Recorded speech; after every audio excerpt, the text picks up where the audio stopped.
మనసులో మాట చెప్పుకునేందుకు, కష్టసుఖాలు పంచుకునేందుకు జీవితంలో ఓ తోడు అవసరం. దీనికి వయసుతో సంబంధం లేదు. అందుకే ఓ వృద్ధ జంట 100 వయసులో మరోసారి వివాహ బంధంలో ఒక్కటయ్యారు. వీరి వివాహానికి ఓల్డ్ ఏజ్ హోమ్ వేదికైంది. అమెరికాలోని ఫిలడెల్ఫియా రాష్ట్రంలో ఈ ఉదంతం వెలుగు చూసింది.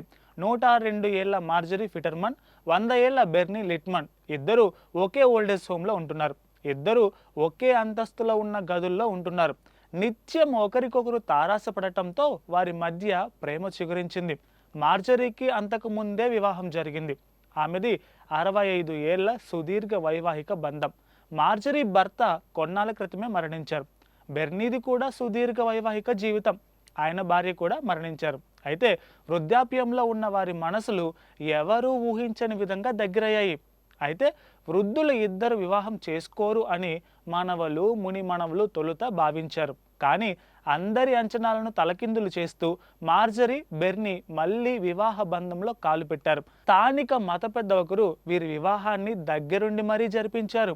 మార్జరీ బెర్నీ సంతానం మనవలు మునిమనవలు ఈ వివాహానికి హాజరయ్యారు. కాగా ఈ వృద్ధ జంట వివాహం దగ్గరుండి జరిపించటం తమకు ఎంతో ఆనందం ఇచ్చిందని మత పెద్ద పేర్కొన్నారు.